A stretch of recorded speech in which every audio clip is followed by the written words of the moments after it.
Good evening, ladies and gentlemen. Welcome to the south-afrifur podcast.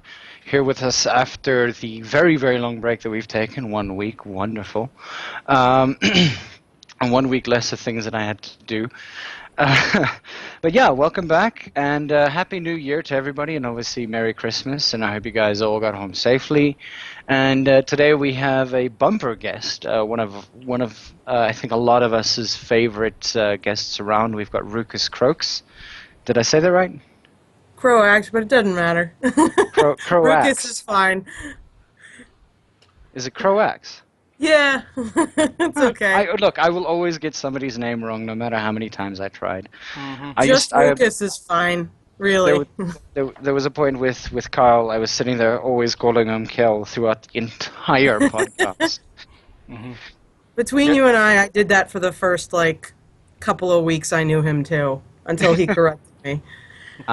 Okay. Well, so welcome to the podcast again, and obviously Rukis is with us this evening, and our co-host Scratch. As always, a team like this, I know that Anpu hasn't been on in a while. He's been going through a couple of interesting times at present, so we're waiting in anticipation for him. So yeah. So, wow, a lot of people already like Rukis. Totem says hello with massive caps. Yes. Messages on the furry.fm side. People be friendly. People be friendly. People be very friendly. There we go. So, any case, Rukis, there was a point that I spoke to you earlier, and I told you something along the lines of our resident notice me senpai person. Yeah? Yeah. That would be Maroto. He is the guy who just went OMG, OMG, OMG, OMG, OMG, dies. Hello, Marotter. So, yeah. So, we've got Rukis on this evening.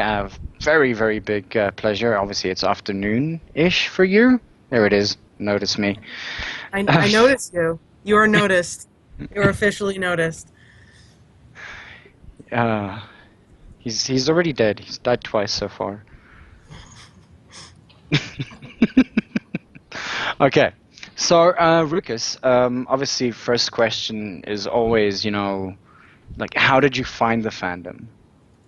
That's a bit of a story. Do you mind a short story? I love stories. We all love stories. Okay. Well, I'm a big D&D player. That's Dungeons and Dragons, for anyone who doesn't know what D&D means. And I'd happened to find a small group of people when I lived out in Chicago that were players as well. Mm-hmm. And one of them, as it turned out, was a furry. Now, I have to point out that I was about 22, 23 at the time, and I didn't know what a furry was. And I can only imagine that's because I was covering my eyes when I was on the internet or something, because now I see it everywhere. Either that or it was just less common back then. I don't know. But I think I kind of always secretly, I was really into werewolves, and I always insisted on playing an animal person in different role-playing games if I could. I used to read Redwall. Redwall, I love Redwall. Anyway. I love Redwall, yeah. So I believe I was always a furry, I just didn't realize that it was a thing. Mm-hmm. But we met this guy. Go ahead. Excuse me, I just have to make a quick interjection. It seems that our stream to Furry FM was a little bit cut off, so if you mind just quickly running through the introductions again, please. Okay. Oh. No. So, hi Furry FM people, my bad. Technical difficulties on my side, I'm a dumbass. Go for it, Scratch. Yep, no. No, go right ahead. Go right ahead, do the introductions. What? Yes! Well, hi. As always, it's myself and Ivik here for the south-afrifur podcast, and today our guest is Rukis Croaks, famed illustrator in the fandom, and apparently D&D nerd. We were just starting off with the story. Huge D&D nerd, yeah. We're just unashamed. Wear it proud, sister. So we're just actually starting out with the story of how she got into the fandom, and it started with D&D, so run that by us again if you don't mind. All right, yeah. So I'm a big D&D player, and I was living in Chicago, and I met another group of people that we merged with our small group. And one of them, as it turns out, was a furry who'd been in the fandom for, I think, around 20 years. Um, he was just kind of a quiet person in the fandom. So I'm not going to mention his name because I haven't gotten permission to. But if he's listening, thank you so much. But he used to wear these shirts that had anthro characters on them, and they were convention shirts, and I didn't know what any of it was at the time. And my friends would like make fun of him, and I didn't even know what furry was. And eventually, at some point, he saw me drawing. I went to school to be an animation major, and I got a degree in it. And I wasn't doing anything with it at the time because it was just very, very hard for me to find work.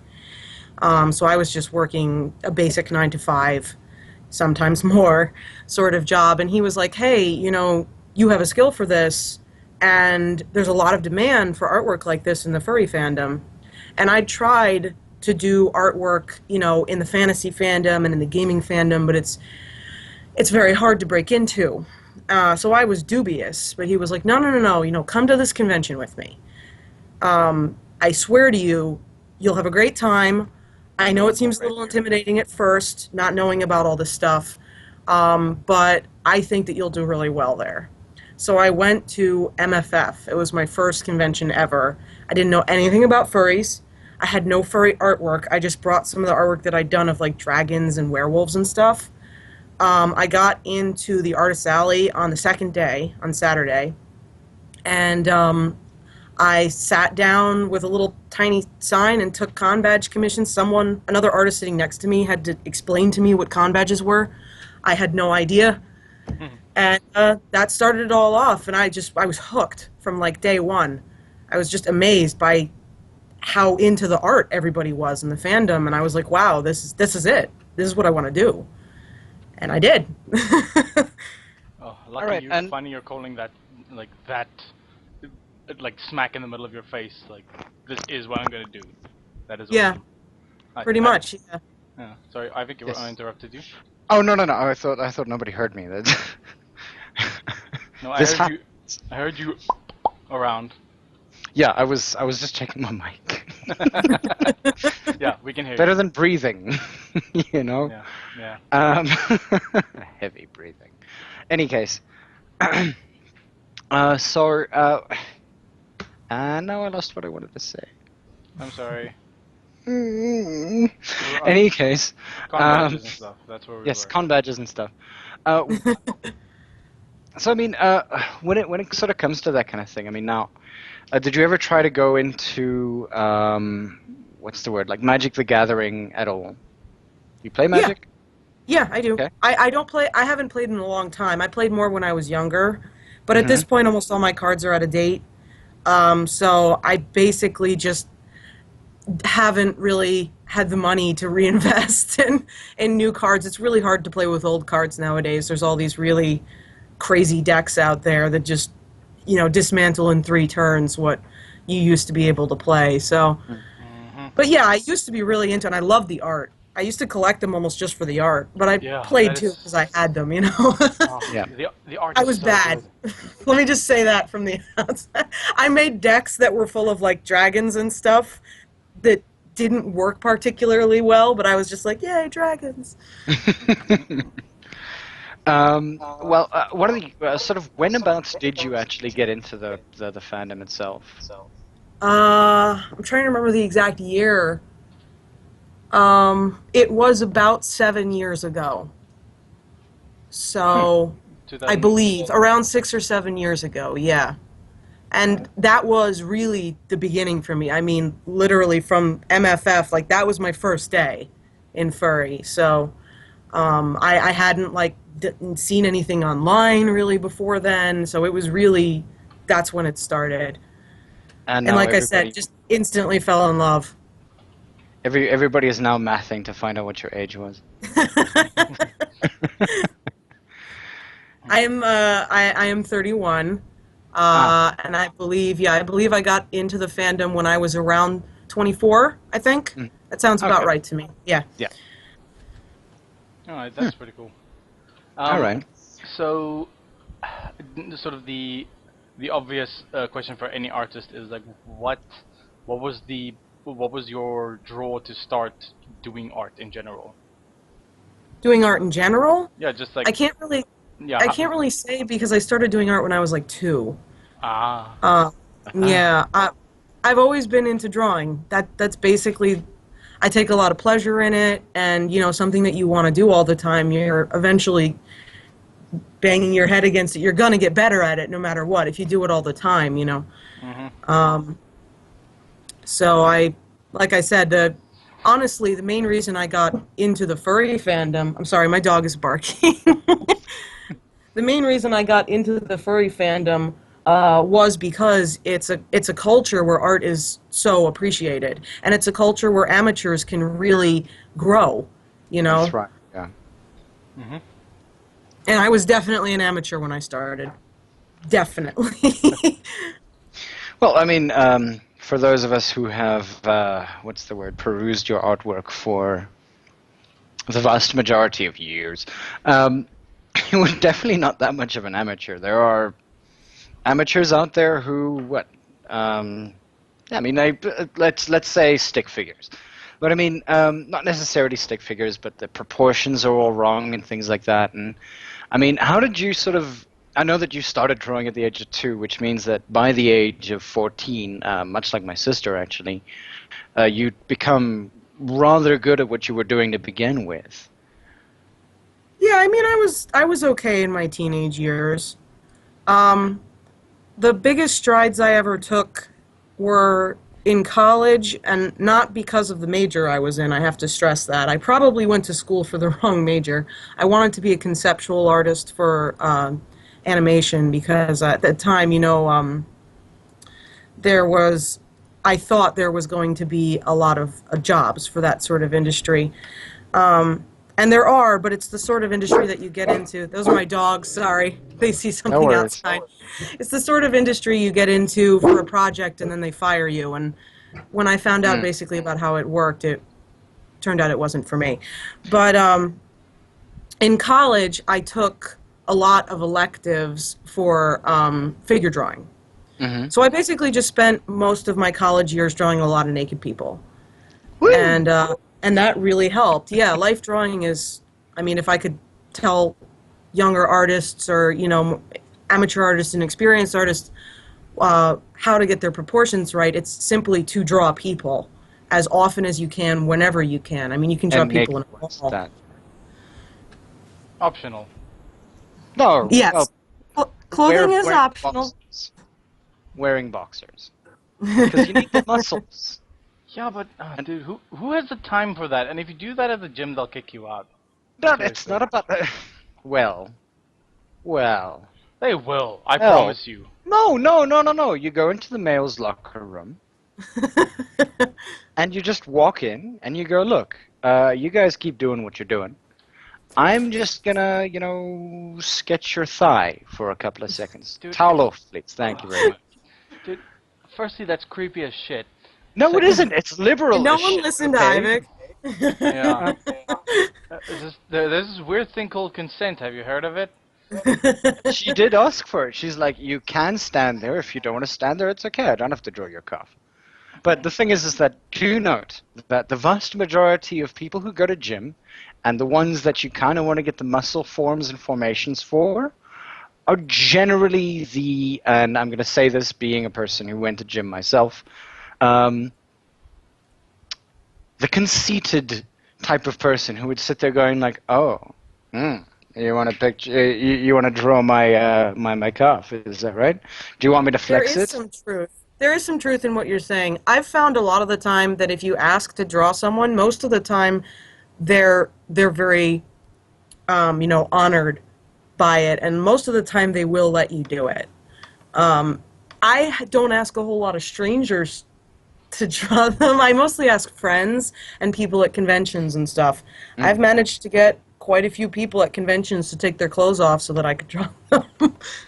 And you think that's do you think that was an easy thing to do? Was it easier to do at a convention? Yeah, probably. I mean, obviously you want to be polite about it, but I would take my clothes off if you bought me about $100 worth of alcohol. Dude, you take your clothes well, off after after 2 beers. Fuck you! Dude, also, it's seriously, it's been hot enough to do that without even being tempted. We're in a heat wave right now. You guys have like maybe snow or something. We're stuck in a heat wave. no, no, I'm in South Screw Carolina. you We that don't we're get not that in a snow. heat wave. It's 36 degrees most days. I'm saying we are in a heat wave. I mean, as in I was directing to Rukis. Like Ah. the U.S. has. We're having an unnaturally hot summer, or pardon me, a hot winter as well. We had an unnaturally hot summer too. But yeah, I mean, we had it was like 75 degrees last week, which, in the middle of January here is very unusual, even for South Carolina. Mm. So, But I mean, South Carolina doesn't necessarily carry a lot of snow. From no, semi-experience, no. because you're so close to the coast. hmm We actually, we used to holiday down in South Carolina back in 1994. Was the Myrtle first Beach, time? by any chance? Myrtle Beach, exactly, Myrtle Beach. Yes. I knew it. It's the only place in South Carolina anyone would willingly come if you didn't live here. Or had Yeah, relatives. that was pretty much the reason. Scratch, it's Yep. not relative, it's true. I said or had relatives. I mean. Oh, I don't think that many people's relatives stay in in Myrtle Beach specifically because it's like tourist depot. It is very touristy. It's a lot of fun, though. Mm. Some of the best beaches that I've seen in ages, though, I have to say. Like, really, really good. Excuse my beard. Right. Where were we? Thank you for that American conversion there, Jay Badger. Awesome stuff. Marauder obviously I know wants we're to... silly. Our silly Fahrenheit. Yeah. Rukis. Now, Yes. how much would you charge Marauder to have you draw him as one of your French fanboys? Everybody's seen like your not necessarily everyone, but many people have seen your sort of commission stuff and things like that. So I'm going to put this out there right in the beginning. What does it cost to commission you? Well, I work hourly when I am open for commissions, which isn't all that. It doesn't happen all that much anymore because of all the projects and stuff. But when I do open up for them, and I do take them from time to time, it's just I have a wait list. So if it seems like a lot of people aren't getting commissions, it's because when you ask, you get on my wait list, and my wait list is really long. But I work for $25 an hour, basically. No matter what I'm working on, if I agree to work on it, that's my rate. It goes down if I'm working on something published because it's more exposure. Okay.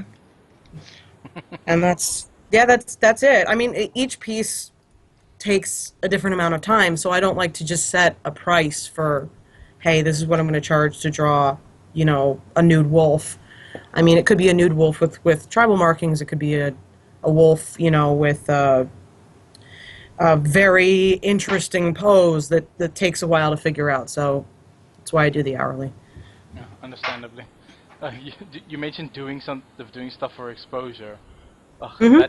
That I don't know. That sounds to me like the biggest hoax to get people to do stuff for free.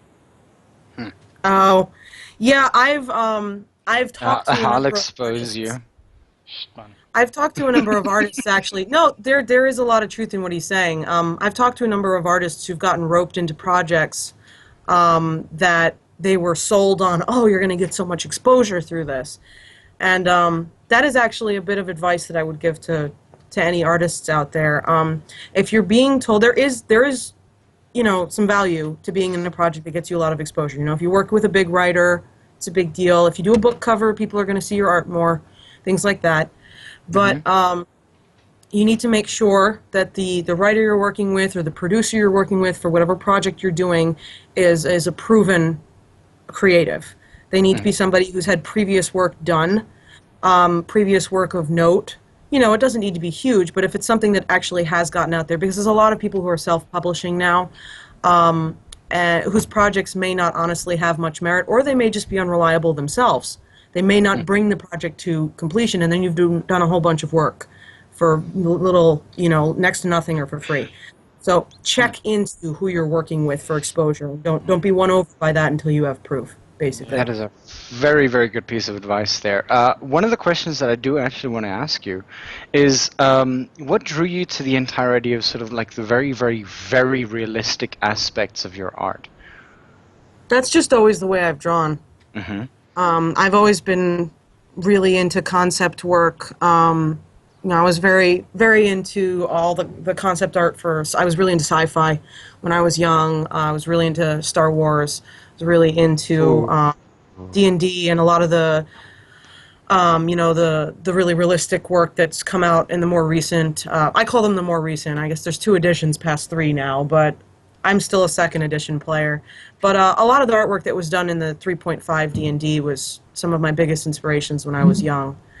That's my dog. That's fine. You don't have to apologize for your dog. They just want to talk with. Yeah, it's always art. It's always the style I've liked, so it's the style I want to do, basically. I think at the moment I used to do a lot of art when I was younger, but more sort of cartoony style.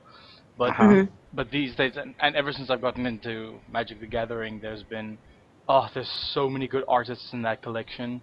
Oh my word! Like Alexi Bricklot's stuff is amazing. Oh. I'm not sure if I know them. Are they Scratch more recent? gets to have his. Sorry, go. My what? Yeah. I need to have my what? Like your MTG hard on. Yeah, dude, I like Magic. I still like playing it every now and then. I don't do competitive, but it's still fun. The art's still amazing. Mm-hmm. It is. I'm preferential to some of the older stuff myself, but I actually can't name names because it's been a long time since I was really into the MTG art scene. So. Understandably. Yeah. I'm old. No, not just that. Like Magic's expensive to keep up with. Like it is. Son. Yeah. So you've made a fairly good sort of, what do you call it, like a consumer base, I guess, in respect to your Patreon accounts and all of those things. By the way, those of you who don't know, shameless plug from our side, obviously, Rukis has a Patreon account, as well as, the Menagerie? Yeah, Menagerie is a mailing list. I have 2 of them now. I have a male and a female version. Uh-huh. Okay. And if you want me to talk more about that, I will.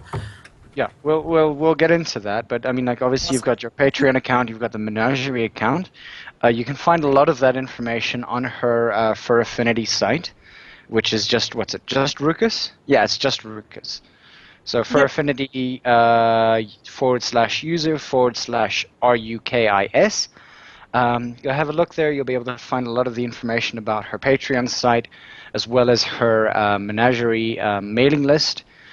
Support her as much as possible. We all, obviously one of the things that we tend to do is that the guests that we have on here that are content creators, it's very, very important that, like, we scratch. Yes? I don't know. Yeah, that we plug and support them. I mean, yeah, exactly. Cross promotion is the word we're looking for. So yeah, cross promotion is definitely what we're looking for. And yeah, I mean, again, like Rukis is one of the best artists that we have actually had on here. I mean, Slate is also out there. Slate is actually absolutely amazing. I don't think Slate has a Patreon account yet. We should a lot of the artists I know do now. It's becoming pretty common. I like the idea of Patreon. Some people just kind of abuse it, though. Yeah, no, I agree with you there. It's the reason why we don't necessarily have a Patreon account. We don't necessarily think that our work is important enough to actually warrant it, I guess. Scratch? I wouldn't say not important enough. It's just like, I don't know where the money's going to go. What are we going to use it for? Internet. Yeah, for you, like I can afford my dial-up. I say dial-up. I can't afford a loaf of bread right now, dude. Damn, son. Damn. Well, hey, look, I got paid on the 15th. It just happened. 10 days, gone. Yeah. Ugh. Oh, yeah. a lot of a lot of the money that I make through Patreon actually goes back to the donators. I do a lot of rewards on mine, mail out stuff. I do a print pack. I do basically anytime I release a new novel, I send out new novels to certain levels of donators. I do commissions on my Patreon. And I'd say about a third of the money that I make actually goes to doing the printing, doing the mail outs. I have a sizable amount of mail outs that I do every month.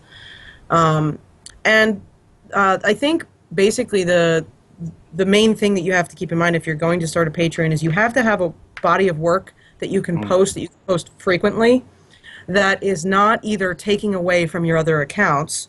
So you're not basically establishing, the term paywall is used really negatively most of the time. But in my case, it was just that I legitimately had a lot of this extra work that I was not posting on FA, that I was not posting anywhere, because it was all works in progress, sneak peeks at projects and stuff. Like I post stuff there before I posted other places, things like that. So I had a body of work that I could put up there that people, obviously want to see. And I think that's like the healthiest kind of angle you can go for with. No, and makes sense. Deliver, I mean, and that's some really good advice for a lot of people, and I mean, like, especially for some of our SA people, because, I mean, I know that I technically know of only 2 artists from South Africa, one of them being Nanook, the other one being Electrocat, who've sort of really begun to sort of break directly into an international market. And the thing is that, I mean, like, both of them are pretty much supporting themselves through their artwork, and being South African, obviously they can ask for lower prices than most other people. I know that, and so again, like just another sort of shameless little plug here. Nanook and Electrocat are both able to survive, I guess, on a lower dollar rate. But then again, I mean, they don't necessarily do the sort of detailed work that you do, which definitely takes, I think, a lot more time to do. I mean, like doing every single individual first strand kind of takes it out of you, doesn't it? Yeah. I have some brushes that help. I have a few Photoshop brushes that'll do a couple strands at a time. The problem is you can't use them a lot because they tend to create the crosshatch problem, where you're seeing focus going in the wrong direction. And you don't have that problem if you're just doing the fur individually. Yeah. So I mean, like, obviously, I guess one of the biggest pieces of information that you could give most artists is what? Practice, practice, practice. Yeah. I know a lot of people who I would say are more naturals than I am. They have just an understanding of things like color theory, and can cold read new ideas like much more easily. They can. There are people who are just better at picking up on life drawing than me. I've always actually kind of struggled with life drawing, which is why I did it so much. And for me, it's mostly just been hours, really, just time. I feel like a lot of the time I struggle with things that a lot of other artists just kind of, pick up on. So hours and hours and hours is really what it comes down to in the end. You got to love it. I mean, you learn right away. I have a friend who wanted to do art for a living, and she started out with me, and we went to cons and stuff together, and she just eventually learned that she didn't like it enough to do it all the time. So, okay, you love it. Because I mean, one of the, what was it? Last year, around March, I think, March or April. There were about 4 or 5 artists that actually came down to South Africa, and I had the pleasure of meeting them. I still actually want to get them onto the podcast, or at least 1 or 2 of them. I've been holding off on that for I don't know how long. Sorry, I just didn't think that we were good enough at the time. I think I know all of them. Yeah. This is the people who went out to Africa with that project. They went up to Zimbabwe, and then they went up to Botswana, and then up to Victoria Falls, and had an entire tour around there to get sketches of specific animals to ensure that they were, Yeah. Yeah, no, I mean, we met them for lunch, dinner. What do you call that? Dinner? we Lunch? call breakfast and lunch is brunch. I don't Yeah. know if we have a I don't know if we have a lunch dinner. I think we can probably call it dinner for lunch or lunch for dinner. Or Yeah. just eating. Sounds good. Mm. But yeah, and I mean, like there were five of them who I think it was five or six. It was a big table. And I know that one of our furs actually said, "Hey guys, you guys are coming down here. We need to meet you." And I do actually still want to have them on the podcast at some point. But yeah, I mean, Love like, like that. would you ever actually consider coming down to South Africa to do the same thing? I mean, there was a lot of lion reserves down here and things like that. Or is I like, would love to. mhm. The issue for me really is I have a farm. Ah, And it's a small farm. But I do have somewhere around 25 birds, mhm. chickens, and a turkey, and I have two big dogs. Um, and as of next year, I'm gonna actually start putting in a fairly large garden. So the best time to do it would be in the winter, but I'd Mhm. have to figure out how to get. I'd have to get the farm taken care of for a long period of time. So it's a little Yeah. difficult to set up. It's easier to find a dog sitter than it is to find someone who can watch over a 4-acre piece of property and a bunch of chickens and two Ah. dogs. Well, Well, you, yeah, go Scratch. no, no, no. I didn't say anything. Oh, I was about to say. I mean, like you, no, never mind. No, I'm not even going to go there. It's okay. I am done with that part of my conversation. Um, I was just your friend Oh yeah, Dew has Swift been. is here with me. Hello. There it is. Hi. He's my mate, significant other, whatever you want to call it. He lives in Pennsylvania currently, though, so Oh, he is moving down here soon. But if I traveled, I'd want to travel with him. ah. So Is he I do also an know I artist? do know some people who could potentially watch the farm. I'd have to really run them through everything and really put a lot of trust in them. I can take like 5, 6 day trips sometimes when I do conventions and stuff, but really once you start getting past that, I start to worry because I can set out a lot of feed and water for the animals and stuff, and if they get checked on a few times, you know. Anyway, I don't want to go on and on about my farm woes, No. but it's difficult, is my point. If Yeah. there was if there was a way to make it a fairly but here's the thing, if I went to Africa, I'd want to go there for a little while, you know. I wouldn't want to make it a short trip. That seems Mhm. silly. Well, I mean, I know that some of the German furs, I know Tanit from up in Austria. I was about to say Australia. It's good. Up in Australia. Up in Australia, oh, you're slack up there. Anyway, up in Austria, he's come down here quite a couple of times, just for like 1 or 2 weeks a year, just to check on his favorite lion farm or anything like Aw. that. He loves taking pictures. So what you could always do is just like, and I mean, like I said, I mean, he loves taking pictures. So at the end of the day, I mean, commission somebody to come down here, take pictures for you, if it's impossible to come down here at least. Mm. But then again, I mean, It's watching the move is important as well. And I mean, that you can just do on National Yeah. Geographic. No, there's definitely something extra to be learned from watching Mm. a figure in motion. I actually had a class in college called Figure in Motion where we drew moving models. And I credit it with a lot of the reason that I'm able to draw characters who seem less stiff. You know, Mm. it really helps to know like what happens to the body when limbs are in, you know, less of the action poses and more at rest, or are in the process of moving. Like what happens to the skin and the musculature as it's being used, you know, as it's being pushed aside or what have you. And we had models that were older too, which helps you see a lot of the folds better, stuff like that. I, Anyway, sorry, I'm getting into Sometimes. drawing No, no, now, which no, I should. no. This is good. We love this. It's interesting. One of the things is that you were talking about figures in motion, and as you were doing that, I was like, I'm in motion now, and I started moving around. But So when it comes to cruelty, now cruelty was one of your earliest ones. Now, It was probably my first big project, I would say. Yeah. and that was how long into your sort of fandom experience? Fandom I'd say about 2 years.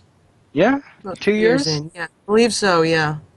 And I you believe. probably would have called yourself an amateur 2 years into the fandom. Well, no. I mean, if you'd asked me then, I probably would have been prouder about it, you know. But years of experience has allowed me to look back on it and accept the fact that I sucked then. Um, just like if you ask me now about a lot of my issues, which I know exist, Mhm. obviously, um, I would probably be a little bit more defensive about them than I will be 5 years from now, because retrospect allows you to look back and go, oh my God, what was I doing? But And self So criticism is an important skill to have. yeah, it is. Yeah. that is important. But the thing is that like I mean, one looks at your work back then, and say somebody who actually just recently started seeing the things that you were doing and decided, okay, we'll start from the very, very beginning and go directly into cruelty and read this, and then move forward to see, And I know a whole bunch of people, including myself, who really, really like watching people's progress through the years. So in Hmm. other words, I know that there's somebody on Furry Muck that I recently started reading his work. What was the name of it again? Goodness me, I can't remember. But and like again, I mean, it started out like 2006, 2007, and progressed extremely slowly all the way through to 2015. But Hmm. it was Cupro Hastes, Syndra. No, no, yeah, Syndra. Syndra was definitely yeah. But any case, so his work is, I mean, you can actually see sort of progress and doing individual things, but it's a completely different style of artwork. But Hmm. a person who watches your progression, and I mean, you can tell the same thing with something like, say, House Pets. Are you familiar with the Yeah, comic? I'm familiar with house pets. Yeah. I mean, like you look at the progression from what was it, 2008 that they started, 2006? Comics are an excellent place Yeah. to see progression because not only are comic artists usually doing their comic for a long period of time, but they're Mm, drawing the same characters over and over again. mm. So they're going to get better, and you're going to see the difference. Mm. Yeah, it's So the same thing with Two Kinds. Yeah. Hell, even Bill Watterson's early stuff is kind of painful to look at Yeah. these days. Well, the thing is that you can't necessarily call it painful to look at. This is what I'm sort of Not. getting to. Yeah, I'm not calling Is it. that Yeah, painful is probably a strong word. I mean, just yeah? it's so much different to the stuff that you've grown accustomed to in his later years. I mean, Have you Mhm. seen Garfield progress from 1980? yeah, I've never been a Mm. big Garfield fan. Just Xerox Look, heads and all that shit. one I of the have most to yeah, go. I have to say a thing about self-critique while we're talking about it. Hmm. Being critiqued by others and self-critiquing are immensely important to your growth as an artist. But I also have to say, you can't let it be 100% of what affects you. You do need to stand by your work Hmm. somewhat, and you need to not be ashamed of the fact that sometimes when someone critiques you, it hurts. You need to look at you need to accept, okay, I'm being defensive. I Hmm. understand that, but you need to self-examine and accept that being defensive of your artwork is natural. It's Hmm. how you handle it and how much of it you allow to affect you that matters. You need to listen to people, but you don't need to do absolutely everything that people tell you to do, or you'll never develop an individual style. Mm. So it's very complex, figure out exactly what's the right level, and it's often very painful. But just accepting critique and weaving it into your style, not letting it determine your style, is basically what I'm trying to say. And don't be ashamed of the fact that sometimes you just want to stand by your work. Hmm. You Yeah, That is natural.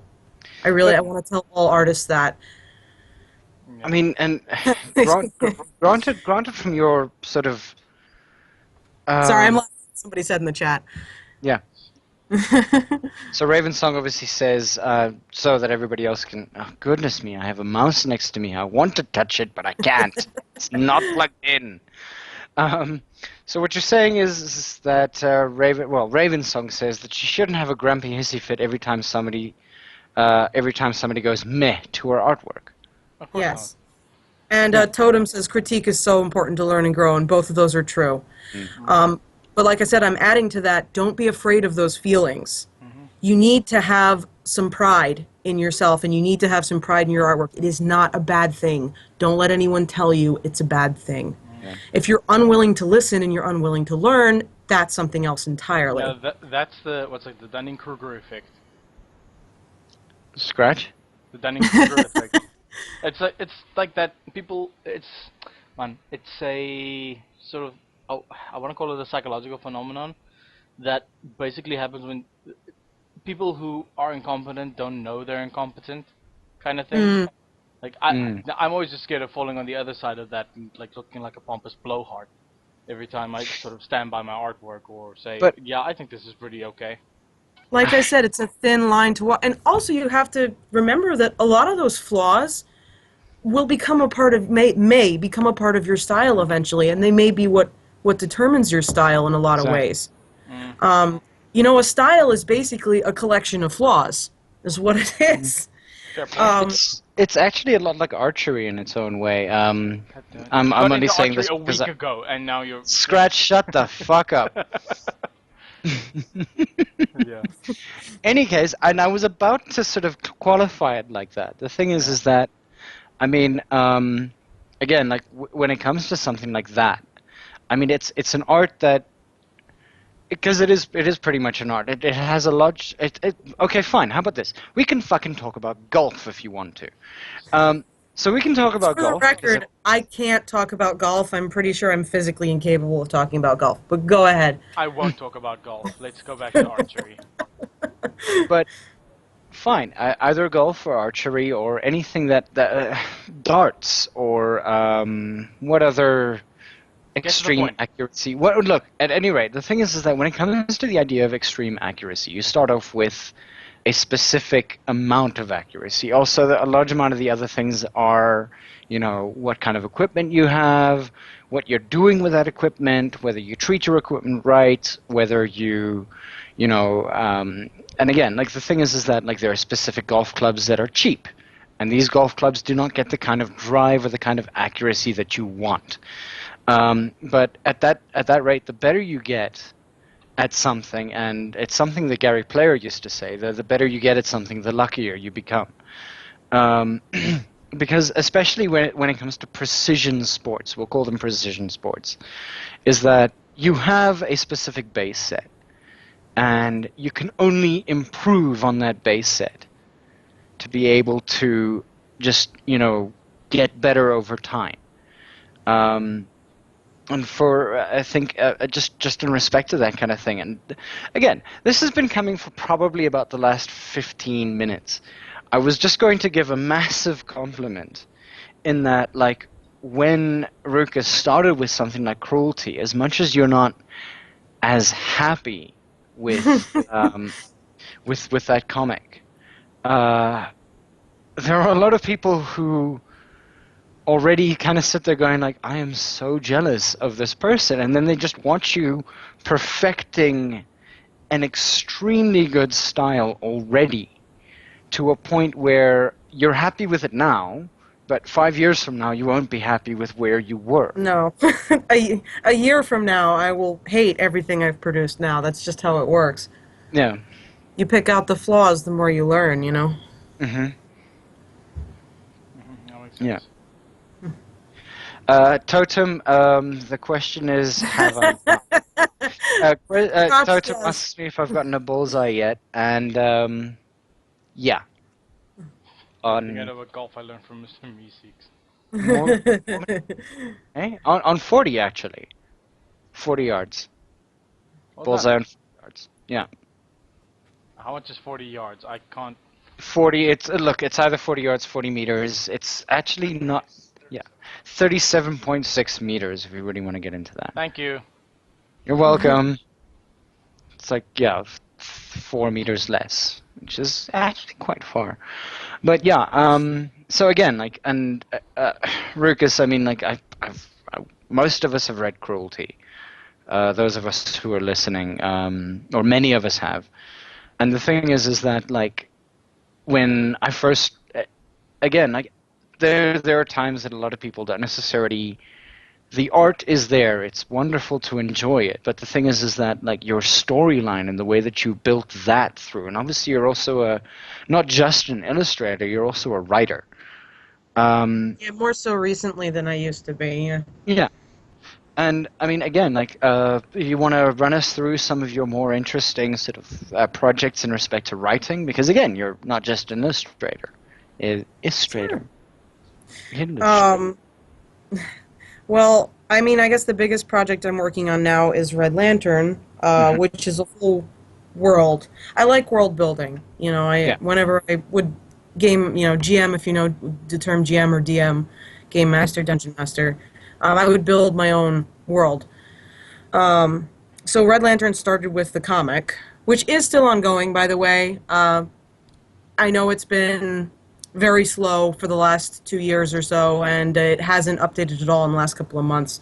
My partner had 2 children, and my working partner, not my significant other, Enya, who works with me on Red Lantern, she had 2 children, and that obviously has been a big time drain. And also I had a bunch of work that I was doing for Kyle Gold over the last couple of months, but we're getting much more back into it now. Anyway, just wanted to say that. But for those of you who don't know or who haven't read the Tumblr post, Rukis did in fact win a... goodness me, Ursa Major Award. I think it was in 2014, but you got it in 2015. Where was it? I got an Ursa Major Award for... You mean for Red Lantern? Uh-huh. Yeah. Yeah, but the individual story of Red Lantern. Yeah, it was for... I'm trying to remember exactly what... It was... I don't remember exactly what they called the award, but yeah, it was for the comic as a whole, I guess. It was for the first volume of Red Lantern. It did not win... It did not win Best Graphic Novel of the Year because I think Nordgard won that year. Already on it. Remember back. But... Already on it. It was for... in... Where is it? Awards. At a ceremony at Morphicon 2015 on May 1st, 2015, Rukis' story Off the Beaten Path was awarded the... Oh, that's the new one, yeah. Ursa Major Award in the category of Best Anthropomorphic Novel. Yeah, that's the new one. Yeah, and then the Ursa Major for Best Anthropomorphic Published Illustration for the cover of Carl Gold's Green Fairy, 2012. Yep, and Red Lantern won an award too, but I can't remember what it was called. Yeah, actually, this is shameless self-plugging, I guess, but since we're mentioning now, I will. Off the Beaten Path was my newest series. It's a 3-part book series.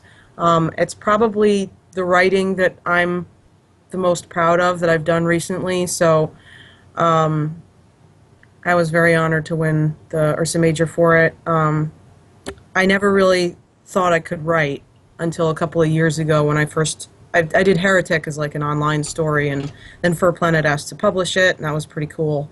And now I did Off the Beaten Path, and it's been really great discovering that I can branch out from art a little, you know.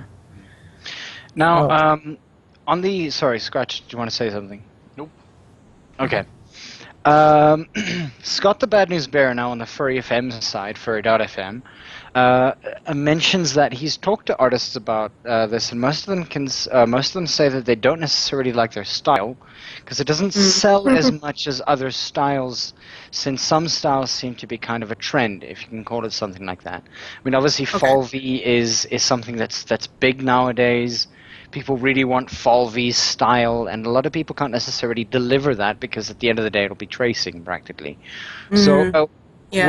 what's your advice for people like that?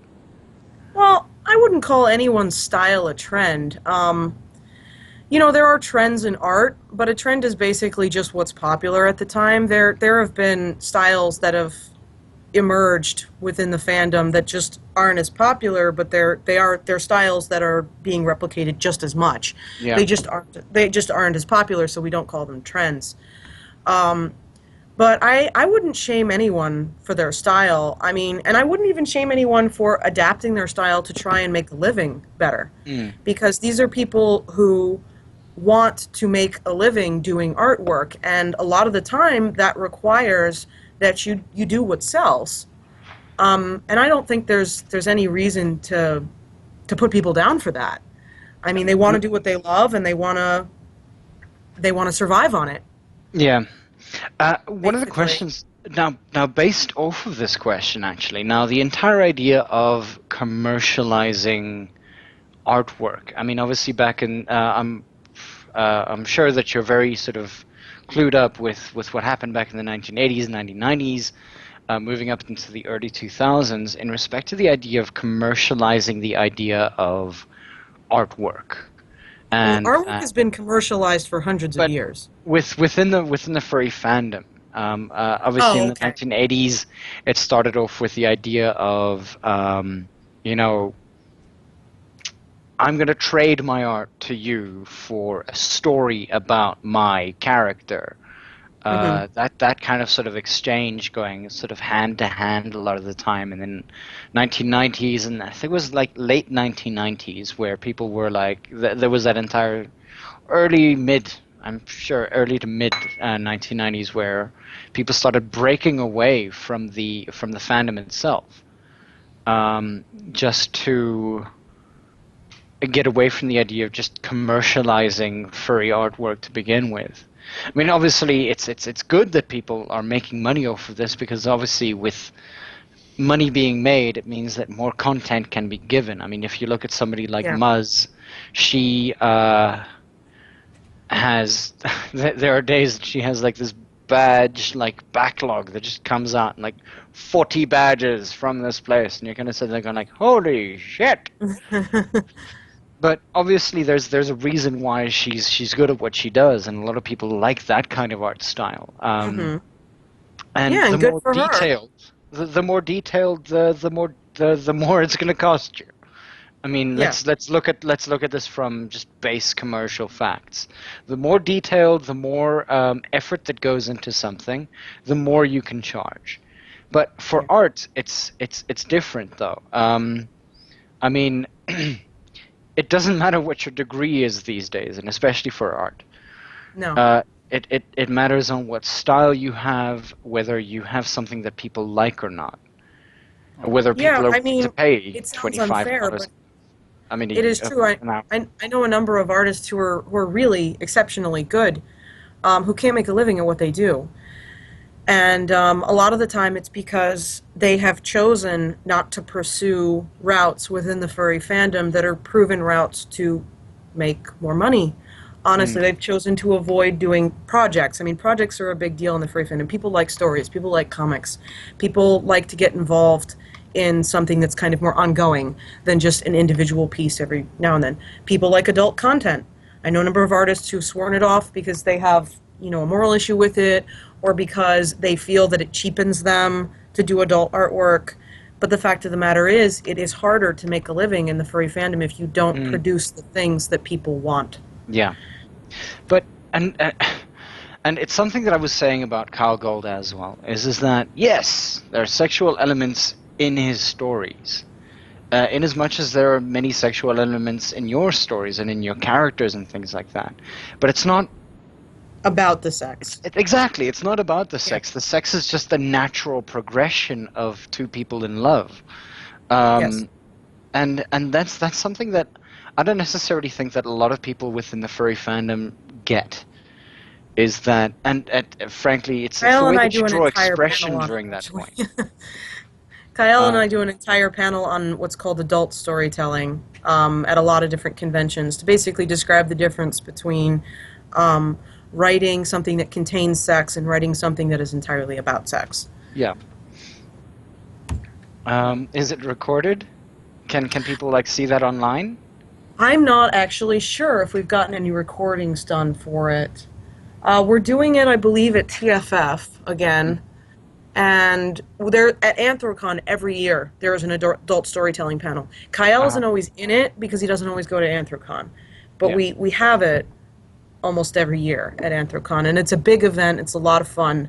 I would suggest that anyone who goes to Anthrocon go to it. But I understand that a lot of your listeners are not able to go to US Con, so I will ask Kyle actually if he can find a recording of one of them.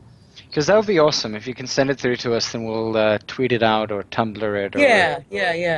There's got to be at least one. We've done the panel like a dozen times now. There's got to be at least one. Yeah, I mean, like, Tigsy's fursuit, like, thing panel is actually on from Anthrocon from last year.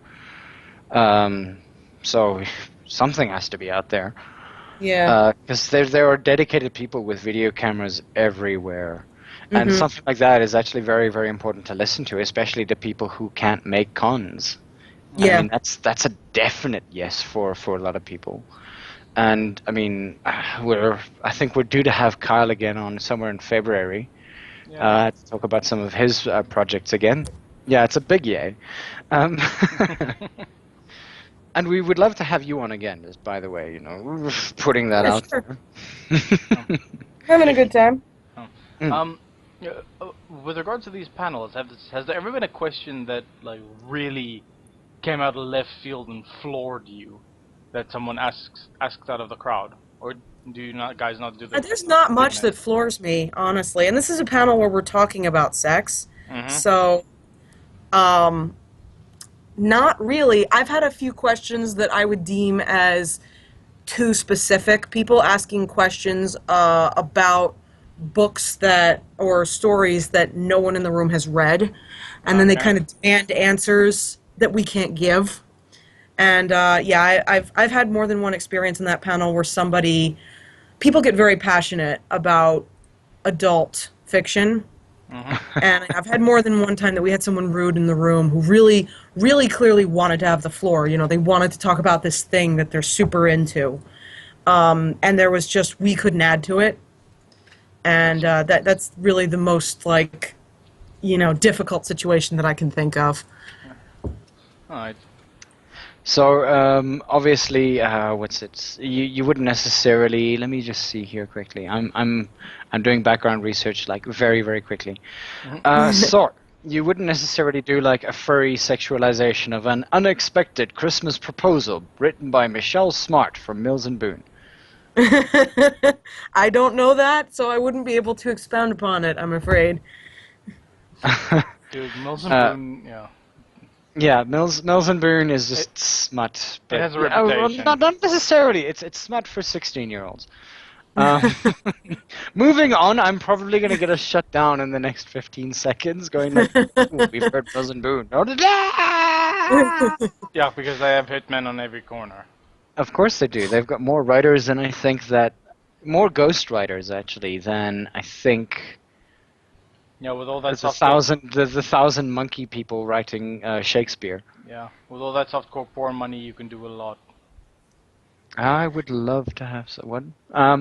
Any case, but yeah, I mean, your stories seem very, very real. Do you ever sort of pull from personal experience? Oh, this absolutely. Is actually okay. Every writer does. I also, I talk to people a lot. I talk to people. I mean, furries are extremely open people, just in general.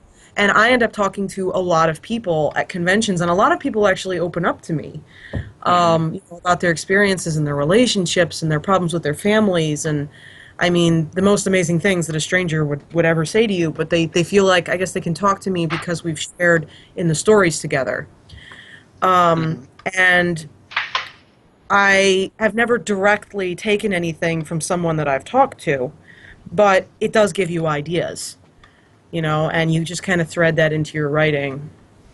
And obviously, I have a lot of real life friends and family and stuff who've gone through things as well, and I also watch a lot of documentaries, which which helps. Yeah, no, every creator Okay. takes something out of their real life to add to what they're making. Doesn't matter if Yeah, you're like writing or drawing or doing game design or whatever. Like yeah. all of it comes from somewhere. A lot of Yeah. the things that I've put into my stories also have been characters and people that I would have liked to have in my life. And I'm Like a not ship talking captain? about, Like a like ship captain? Luther. Yeah. No, I would not want Luther to be in my life. He's a disaster. um, Father figures, a lot of father figures that I've written. Lucius from Heretic. Hmm. Um, Johannes Cuthbert is a very strong force. That the religious bent, I think I would have had a little bit of difficulty dealing with if he'd been like overwhelmingly pushing God on me. But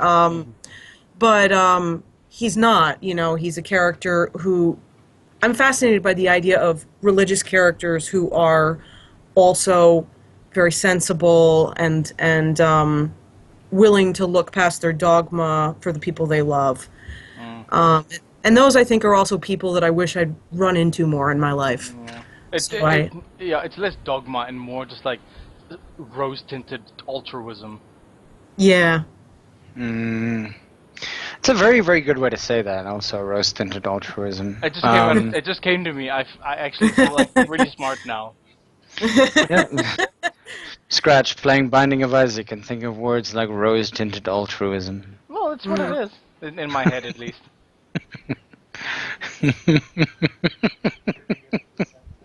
Whoa! Alright, where were we? There is in fact a question to you, Scratch. Did you get the placenta? I'm playing with the Lost, so house items do nothing for me right now. Definitely rose-tinted altruism there. Yeah. Yeah. Sorry, moving off track here. So when you, I remember when you first, what's it? Your comment on cruelty was that you were starting out there. I know that we're moving to Yeah. there. I'm trying to move us forward. So It's okay. you said it was like a practice comic. It was. Yeah, absolutely. I had no intentions of publishing it. I just really, I had done comics previously. I'd done a few, I did a web comic in college that didn't really go anywhere, but I did do it for like 2 years straight, so it was a lot of practice at the very least. Something you would know by name? Probably not. I doubt it. It was a comic called Tourniquet. It was not furry. There was a demon character who had an alternate form that was kind of furry. It was like a goat demon thing with wings. Anyway, it was not a good comic. I would not suggest you look it up. But it did provide me with some practice. And I'd done some other comics for my friends growing up. I've always been interested in comics. It's a very interesting medium. Yeah. Yeah, it's hard. And I'll be honest, I hate it more often than I like it because it's just so much work. Yeah. But when you have the final product, you know, when you can look at it and see all this shit you did, Yeah. it's really satisfying. And yeah, it really is, and a lot of it has to go excuse me.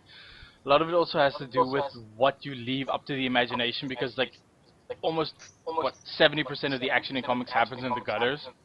So Yeah. you have to know what to put in and what to leave out, and that's also tricky to time. Yeah. Scratch, you're Tricky to speaking draw, with the voice. too. Yeah. Excuse me. At this point, you're speaking with the voice of God. I heard the reverb. Yeah. I'm not getting any over here. That Sounds probably means pretty good over here. that probably means you're the source. Oh, really? You're the source of God, Scratch. I'm sorry. It happens. It's alright. No. Scratch, ons aanbid jou. Anyway, that's my Afrikaans for the day. For the day, for the week. For the rest of the year. You It's barely just started. speak Afrikaans, verraaier.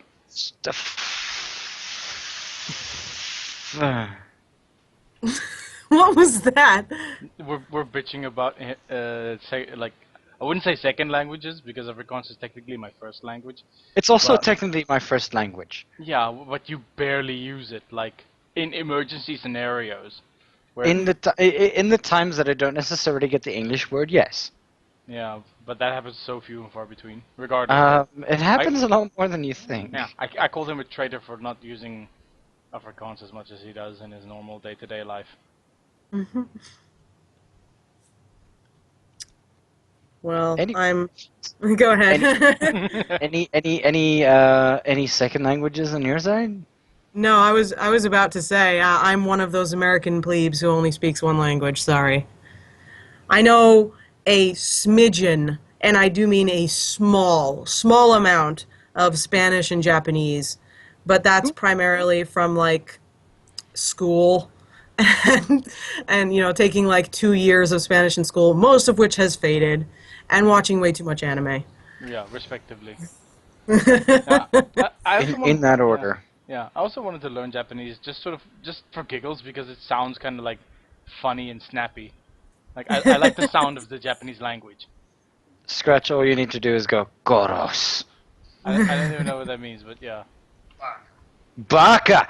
Anyway, I'm also I've just decided to screw up the Japanese language as well as my own home language.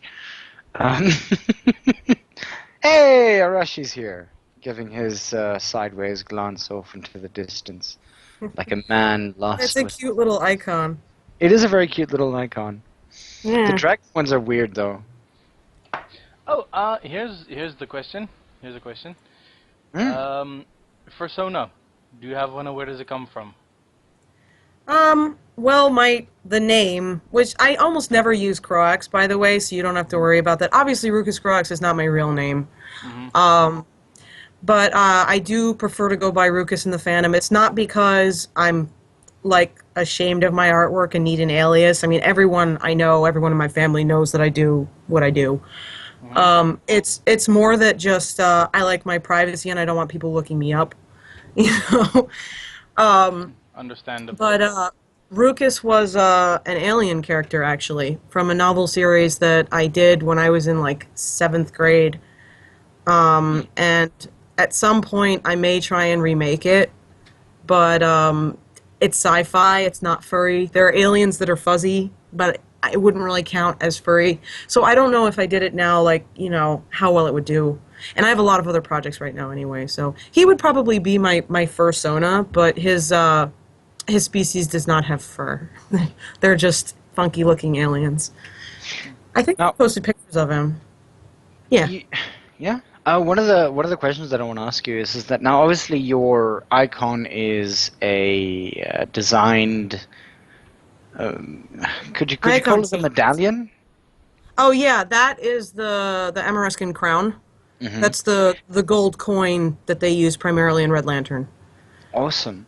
So one of the questions that I want to ask you is that I know that you I could also be terrifyingly wrong, but you sell like jewelry as well? I do it from time to time. I like making jewelry because it's just something different to work on, Mm-hmm. So, I mean, jeez. Working with your hands in general is very satisfying. It is, yeah. That's kind of why I got into Scratch? No, it is. Like, between doing art or, like, doing manual labor around the house, putting up shelves or something like that, or working with clay or anything, it's, like, very, very satisfying. All right. No, he's right. I know, working with your hands, har. We only laugh because the line "working with your hands." Yeah, because you are I love children. playing guitar. You are absolute children. Get out there. See, I didn't go for the low-hanging fruit there. I took him seriously. Thank you. I appreciate it. It doesn't happen often. Look, it also doesn't happen often that I never take the low-hanging fruit. It is part of my nature. Dude. The low-hanging fruit are the things that I take the most of. And I just sit there and I just put them into a basket and just put them on the oven. Yeah, dude. They create... You plant specifically to have trees that bear low-hanging fruit. I actually just plant my own trees, yeah. That's exactly right. I plant my own low-hanging fruit. Yes. They're all around the house right now. And you pick them yourself. Yeah, they're not even low-hanging. They just don't grow very big. Okay, moving along swiftly. I think we're done with that joke. There we go. Got it. Where were we? Jewelry. That's where we were. Yes. Yeah, I do a ton of stuff that's not really like just, and it's honestly, so I have a break from drawing all the time. Really, I have like a compulsive desire to work, because you kind of have to have that to do this stuff for a living. I mean, I have no other job, so you have to just get up every day and like just want to do something. So I try to do stuff other than drawing, so I don't go crazy. I make like bookmarks. I do we do all of our matting and framing and stuff in house, which actually takes quite a lot of time, but it's really absurdly satisfying. So yeah, that's kind of why I got into all of that, just to give myself something else to do, basically. That is actually a very good way to not wear yourself out. Yeah. Because I do know quite a few artists who tackle like big projects the whole time, and then it burns you out so quick. And especially I can imagine being something like a comic artist or someone who has to be creative professionally. You can't always just on a whim or on a dime be funny or smart or creative or like I envy the people who can do that for a living day to day, come up with something funny and creative. Well, Yeah, I'm not one of them, so don't envy me.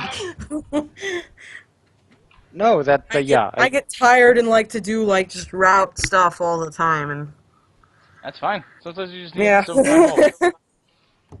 It's kind of one of the reasons why I really want to get back into squash. Yeah, it's not necessarily working with my hands; it's working with my entire body. Oh, squash is fun as hell. Yep, there's nothing better than squash. Although I did get a boxing bag, so that's gonna be my surrogate. I'm gonna come over to your house. I've been begging you to do that for years. I'm gonna steal your boxing bag. Okay. It's mine now. No, you're gonna have to come and take it first. I will come take it. Not gonna ship it. Damn it! That's good. Also, that's gonna be a bitch to carry on. It's one of the heavier boxing bags. What is that? So. More than 25 kilograms? Yes. Yeah, I think it's like 35 kgs. What's that in 77 pounds or something. 77 to 80 pounds. Yeah. Oh man, I feel like such a dumb American. You're one of. I can't just do that conversion in reverse like you guys can. Yeah. I can't. Scratch is the only person who can do that on this podcast, by the way. A kilogram, Okay. a kilogram is 2.2 pounds and Don't feel too bad. 2.52 centimeters. So yeah. I'm sorry, math. I wouldn't call myself a math nerd. It's just I have to do these. I'd call you a math geek. I have to do these conversions, dude. The mixing up between the metric and imperial system is how one of the Mars rovers crash landed on the surface of Mars. Yes, that's true. That's totally true. Yeah. Welcome to America. Yeah. So and international things. Yeah, you have to. For the record, having to learn our system in school was immensely frustrating and terrible. Yeah. It makes no sense. It doesn't make sense. It doesn't. None of the units make any sense. There's no logic to it. Mm-hmm. I think honestly, we just do it to be contrary. Because there's only 2 or 3 other countries who still like exclusively use the imperial measurement system. How long is a yard? A yard is 3 feet, right? 3 feet. Yeah, it's 3 feet. Yeah. So it's about 91 centimeters. 36 inches. But what I don't necessarily understand is that like I mean you why the hell do you then measure things in feet? I am 6 foot 0 inches. Yeah. But why am I not 2 yards? I don't know. Yeah, well, dude, it's that sort of weird roller coaster of numbers. It's like 12. All I want to know is why am I not 2 yards? Because that makes me feel so much better about my height. 12 inches in a foot, 3 feet in a yard, and how many thousands of yards in a mile? I don't remember. It's a weird random number. I know. Wait. Deuce is gonna look it up. Because everything in the metric system works in thousands and tens. Yeah, I know. It makes so much more sense. No, it's ridiculous. Yeah, I don't get it. Like, It's 1,760 yards to a mile. Yeah, how are you supposed to remember that? That's so arbitrary. I know! And I'm terrible. Terrible at memorization and math. Hmm. So, And ounces and pounds and all that shit as well. Oh my word. yeah. Ugh. It's okay, Totem. I'm short, too. I am Another- 5'5". I don't know what that is in metric. That's 165, isn't it? 155? Somewhere around there. Yeah. Doge, how tall are you? 5'7". He's 5'7". You're only two yards shorter than him. If you're 2 yards shorter than him, you'd be like negative short.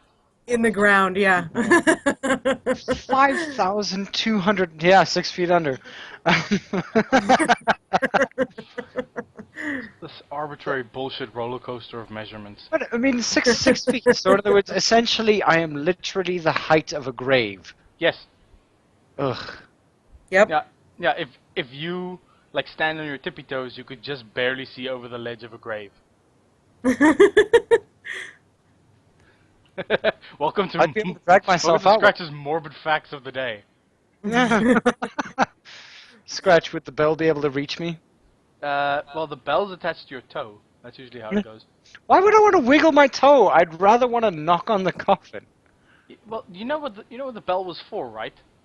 Yeah. Yes, because Yeah, people exactly.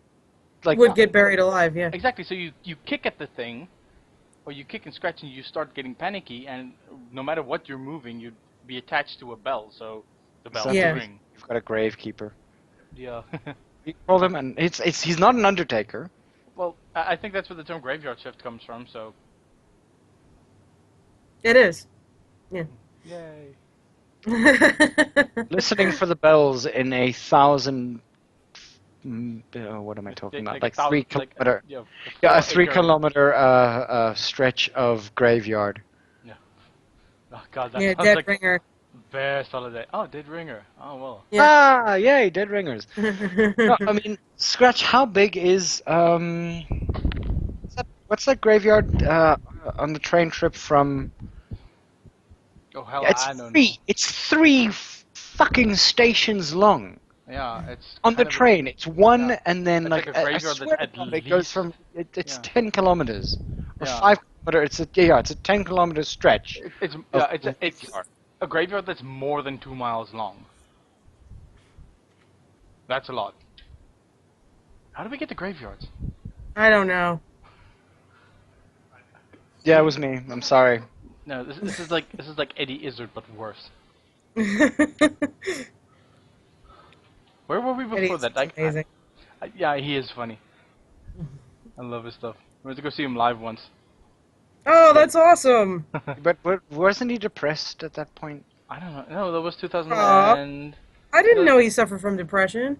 That's sad. Most comedians do. Yeah, I've heard that. Yeah. Ugh. Just look at us. Haha, we're such comedians. No, that was 2013. When was his depressive spell? No, it was when he came down on this South African tour. It wasn't because of South Africa, but he was during that tour he was actually suffering from depression. I remember, I think it was Jock Mm-hmm. actually commented on the idea that he wasn't as energetic as he used to be. Yeah, no, he definitely wasn't on that show. The Force Majeure tour is what it was for us. Yeah. And it wasn't his. Look, I mean, and I'm pretty sure that he'd admit it himself. But I mean, the thing is, it wasn't his best tour. Mm. Hey, Darwin Buck does comedy club. Woo! Go Buck. Moving on. So, Ravensong is doing the. Ravensong says that he's redoing the force majeure, so he might come down to South Africa again. Okay. Oh wow! That'd Imagine. Okay, just for the couple of seconds here. Imagine the idea of a comedian that studies law. Yes, a lawyer, comedian. A lawyer comedian. He Just wouldn't be imagine- able to talk about any of his experience, though, because of privilege. Check your privilege! Anyway. Client attorney privileges and all that jazz. Ugh. Yeah. It's like a doctor talking out of the operating theater or out of the consulting exactly. room. And a lot of comedy routines come from life experiences, so that would actually be pretty tough. Yeah. I guess he could be unspecific about what he's talking about. He could be like this client who I'm not going to name or something like that. Yeah. If you expect big to enough go client to base, it court should be in a fine. fursuit. That might be interesting. I don't think anybody will be able to. I project. I don't think anyone would be able to take a lawyer like that seriously, to be honest. Well, I mean, if it has a really, really mean face on it and like blood, like little trickles down the side of it. Even more so. Dracula Buck. What? Okay, green then. I mean, honestly, would you want to have your case pleaded for you by someone who's essentially in cosplay? Yes. No. Yeah, I wouldn't. I'm sorry. 2v1 at this point, but still. Technically 2v2, including my peanut gallery. Yeah. Well, you can pay off your peanut gallery. I can't do that. How do I pay off what? You can pay them off to be on your side. No, I can't. I don't do that. How do I know? How are we so far off topic? Fuck you. Jesus. Sorry. Well, how did we get here? Because it's an interesting little side. What do you call them? Yeah, it's a tangent, but wow. Like, I can't find my Segue. way back. The breadcrumbs have been eaten by the swans. I can actually build the conversation back to where we were. Okay, We started talking about the idea of feet versus or height versus the metric versus imperial system. metric versus the imperial. From there we went to graveyards. From graveyards you went to Eddie Izzard. From Eddie Izzard we went on about his tour. From his tour this is where I get fuzzy. It's oddly enough closer to where the conversation is actually at. Yeah. Okay. And Raven's song says that we got here in a car. Cool. And then comedic lawyers, because at some point where did we talk about lawyers? Because someone in the chat said they were Because Darwin comedians. Buck was a lawyer comedian. From lawyer comedian we got to lawyers. From lawyers we got to where we are now. Okay. Actually, just because he's a law student doesn't mean he's studying to be a lawyer. He could be a number of things as a law student. He could be. You know what? He could actually become an IR representative. He could be a number of things as a law student. Yeah. Internal relations is actually a good thing. Advocate, patent attorney, all that kind of shit. Future? Oh, yes. So, your future projects. Obviously, you're working on Red Lantern. Yeah, we're getting back into that a lot more heavily, come this, I guess you'd call it winter into spring, basically. Mm-hmm. I just finished up all the work for Kyle's next book in the Dangerous Spirit series. I believe it's the last book in the Dangerous Spirit series, which was, Green Fairy, Red Devil. This one's called Black Angel, and I believe it's the last one he has planned. Mm-hmm. So that's all done. Before that, I was working on The Last Out of Position with Ken Cat, and that's obviously Kyle's series too. Mm-hmm. And I'm working on an ongoing book with him called Love Match, which he is currently previewing through his Patreon. Mm-hmm. I just have to say, I've read it already. It's his next sports story. It's about tennis. I am Anyway. I am absolutely in love with it. And I want everyone to know that it's really, really excellent. And I love the characters. I love what he's doing with them. One of the characters is from Africa. It's South just Africa? excellent. I'm not entirely certain what part. In his world, I think he names the countries differently and everything, but he's basically from Africa. You'd have to ask him specifically what region he imagined him being from. I think it might be south. He's from Wakanda.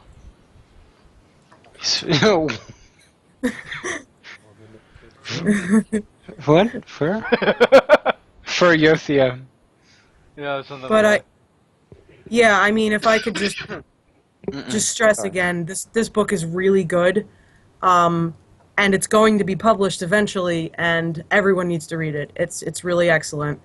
It is a male sort of story. It is going to be adult eventually, and it's about a character from Africa who comes to America to do tennis, and slowly makes his way up through the tennis circuit.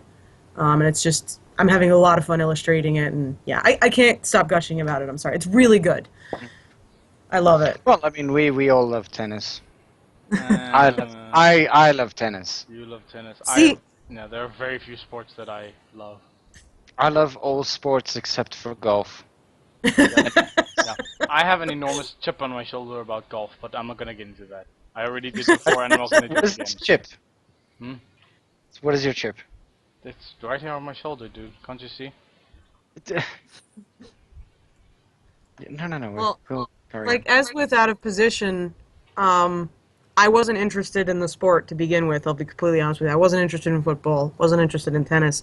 But then I read it, and now I am. So he has that effect. And trust me, I was hard won over for the tennis thing. When he first told me I want to do my next sports series and it's going to be about tennis, I groaned for like 20 minutes. I was like, can you just Federer. baseball, hockey, anything else, please? Like anything else except maybe golf. Yeah. But no, he's made me interested. So At least we're all in agreement about golf. Yeah. also, I have to say, from an artist perspective, the tennis outfits, the nice little shorts and everything, are a lot of fun to draw, especially on a very fit male character. Little shorty So shorts. That's been enjoyable. Yeah.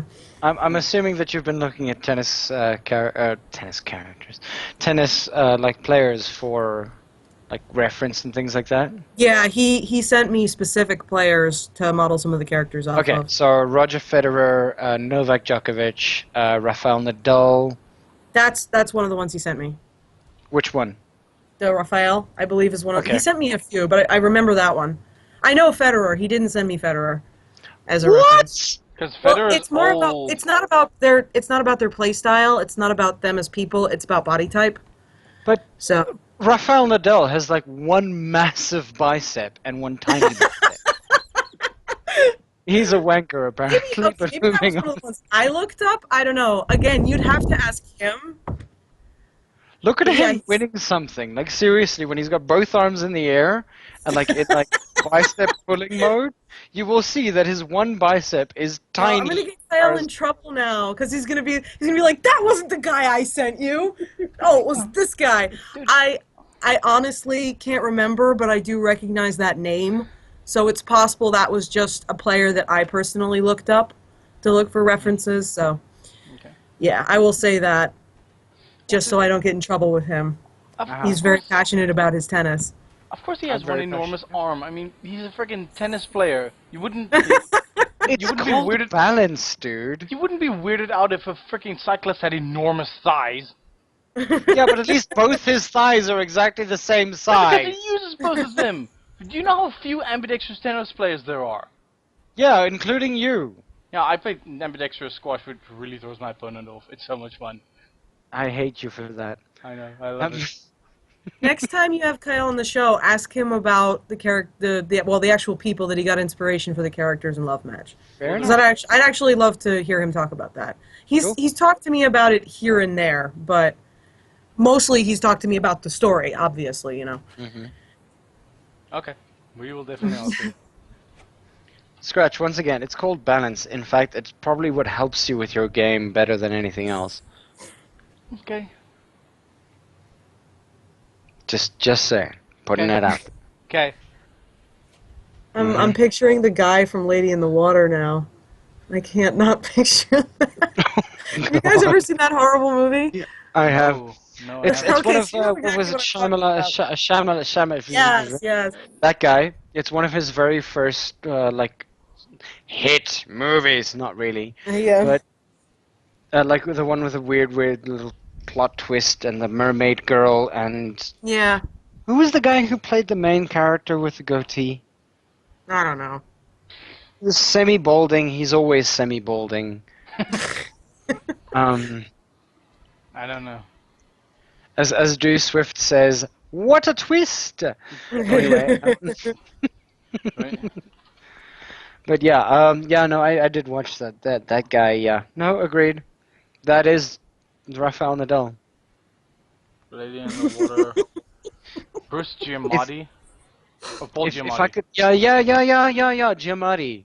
If I could just go further into Rafael Nadal for a couple of seconds, God damn it. and also, like, quote another famous movie, search deeper. Anyway, just look at his biceps. That's all I'm saying. Fine. God. Shut up about the tennis players already. I'm doing this now, but any case, Scratch, do you have a question? Go for it. I don't. Like, I'm still worked up about you yelling at me about freaking tennis players. I will always do that. Yes. No, Nadal? Yeah. Can we not all Google Rafael Nadal right now? I'm doing this. No. I'm the only to person. my Googling inbox to Rafael find Nadal. out what player he actually suggested to me. I'm gonna laugh if it Well, if actually you see is the this guy same you're image on- talking about. Oh my word. Don't send me pictures of tennis players, Ivik. I'm not gonna send it to you. I'm gonna send it to the first stream thing, just so you guys know. There it is. And just for you, Scratch. Eat a bag of dicks. Look at that difference between his biceps. It's massive. Eh. What do I have to do with that information? Take it into that little box that you have, right? Mhm. Put it away. Mhm. And the next time somebody mentions Nadal that isn't me, this is your fact. That is an extremely boring fact. I'm sorry. Oh, okay. Since we're on like asymmetric famous people, go look up a picture of what's that asshole, Tom Cruise. Hmm. A picture of him smiling. All right, but his lips are different. No. His teeth are sort of offset to the one side, so that if you draw a line down the middle of his face, it bisects a tooth. Hmm. Can't unsee it. As soon as you see it, you cannot unsee it. That's essentially what happens to me. But the thing is that my one tooth just doesn't have tooth. Yeah, no, but he has, like, his teeth are offset in his face. I'll see if I can find that picture. Fair enough. So, do you have anything else that guys. you'd like You're gonna have to ask him directly. Okay. Okay. No, we'll do that. So, Rukis, is there anything else that you'd like to say to the fans? Anything like that? People who are aspiring artists, or people who just really, really, really want to follow you really hard? Well, to the fans, I mean, thank you so much. I can't even explain how much, like, being in this fandom has changed my life. I was a very miserable, sad person before I found furry, because I didn't think I was going to get to do what I loved, as a career. And just the concept of that was terrifying, because I'd spent my whole life thinking, that I was going to draw for a living. And I would not be happy and fulfilled and comfortable right now if it wasn't for you guys. Even not just the people who pledge on my Patreon or do Menagerie or buy my books or whatever, just is anyone who's ever looked at my stuff, left a comment, told a friend, anything. You guys are the ones who are, like, ultimately responsible for my success. So thank you so much. And to anyone who's trying to do what I'm doing, just keep at it. Really don't accept defeat. Fight for it. Really, really put the time in. If you're not putting the time in and you're not getting where you want to go, you have your answer why you're not achieving what you want to achieve.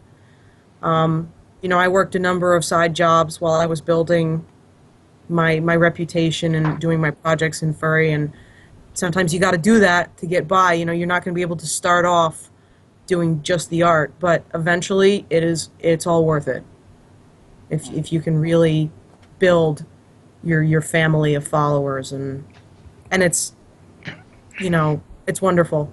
It's immensely satisfying. I love talking to fans about my books and my characters and stuff, and I love hearing about what they want to do with them. I mean, like, people who make characters in the Red Lantern world or who write fan fiction or whatever they do. It's wonderful. It's my dream. And yeah. That's awesome. That's epic. Obviously, for those of you guys who are all listening, please go out and support Rukis' Patreon, as well as her Menagerie series. Those Buy of you the who books, would buy the comics, buy the everything. Buy everything! Yes, exactly. Just look for Rukis and you'll find her. She's definitely on WikiFur. They've got a whole bunch of links towards all of the things that she's doing right now. I think it's slightly outdated to 2014. It is, yeah. It doesn't have any of my recent stuff listed on it, I don't think. But you can find almost everything that I have at the top of my FA page. Mm-hmm. So, yeah, if you want to get in on anything, basically, or you can just email me. Yeah. My email is listed all over the place. It's totally public. If you email me, you'll almost always hear back from me, unless I am dumb and have a brain fart and forget to answer an email. In which case, just email me again, and I'll be like, sorry, I'm dumb. Mm-hmm. I'll answer just about anything. I love to engage with everybody. So, or talk to me at a con if you can. That's wonderful too. Yeah, those of you from America, I know that we've got a fur from America at this point. It's Trace. Trace. Yeah. Conrock's interesting. That's an interesting name. I like that name. Conrock? Connor, Yeah. are you in the stream? Conrock. It seems like Yeah, it's the same guy, trust me. How did Really? you find this? Oh, freaking Deuce told him. That's why he's here. Well, I'll make sure, if you guys are going to post this anywhere, like on YouTube or whatever, I'll make We sure to can post this. notify, let my fans know, hey, this thing is there for you guys to listen to if you want to. should be up on YouTube within the hour. Yeah. Cool. Darwin Well, shoot me Buttons the link and Irish. I'll post it on FA. Sweet. Awesomes. We'll definitely do all that. We would, however, also like you to be just wait for us after the stream ends. Yep. But yeah, so we're just going to go through our, what do you call it? Our thank yous and everything like that for a couple of seconds. Yeah, our shout outs and everything like that. So those of you who are listening from the first stream side, we'd like to thank Totem, Deuce, there we go, Arashi, Nanook, or Deuce, actually say hello again. Hello. There we go. Arashi, Nanook, Trace, Ravensong, Darwin, Conrock. I know that Victor was listening at some point. Who else was listening? I'm not sure if anybody saw anybody else. But in any case, if you are listening and you're not logged into our chat site, thank you very, very much for having listened to us. From those of you from furry.fm, thank you again. Also, all of you guys who are listening, I know that there's a fair amount of you guys listening a lot of the time, and I'm always sort of confused about how many there are. How many of you guys actually understand what we're saying? So thank you might always translate into something completely different. But thank you very, very much for actually having a listen. Danke. How do you say that with a German accent? Danke? No, I can't. I will have to ask Bravura for that, just to like... Yeah, why don't we just say donkey? Scratch donkey. Ja, dankie. Dankie. Dankie dat julle kom luister het. Those of you who are Austrian, German / Dutch, maybe you'll understand what we're saying. And of course for the the South African people who are listening. Yeah, obviously for the South African people, because we really care about you guys. We do. My sarcasm is too strong. I should actually stop toning that down. But yeah, and then just finally, for first stream, the guys who are from that side, you know what? Those of you who haven't yet or who haven't heard of Fur Stream, it's fur.am. Just have a look at them. If you guys ever want to do your own sort of podcasts or playthroughs and things like that, they have a very, very nice setup. You use OBS. Good go with that. And then also fur.fm, they're a radio station, one of the only furry radio stations in Europe at this point, as far as what I know. But yeah, so again, fur.fm, both of them have Patreon accounts. I've come to that part of the evening. Focus, we're almost done. Attempting. Got it. Oh man, Deuce, you should make that the podcast. That would Yeah. be excellent. Well, I mean, the thing is that we sort of started off calling this the south-afrifur Pawdcast. But yeah, I mean, if Deuce ever wants to join up and actually like create a proper podcast, more than welcome to. We have, well, some of us have time. Some of us will probably have time a bit later. But yeah, I mean, Deuce, ring us up. We're in. Yeah. If you want us in. If you want us out, well, nothing you can do about that. But yeah, guys, thank you so much for listening. Yeah. So much for listening. Yeah, cool. We could probably do an 1.5-hour podcast about paws. Yeah. It may be very interesting to A certain slice of the fandom. take in. Mm. Deuce forced me to confront my paw addiction as well. I didn't know that about myself until I started doing a lot of artwork. Actually, they're for Google Plus. What? Ooh, wait. There is, in fact, a shush. Sorry, look, I have to do this. It has to be done. Okay. Go on to Google Plus, and then in Google Groups, there's a Fur Paws a site or a group with, I think, if I'm not mistaken, Paws for South African Internet. Continue posing for South African Internet. My word. You're the worst Oh, wow. You're the 812 worst. members on it. Okay. 812 members. Okay. I think you're sort of breaking up right now. I'm also one. I am a person on this group. You're So is connecting. Unsi, for that matter. It's Could you because stop? somebody decided to drop the.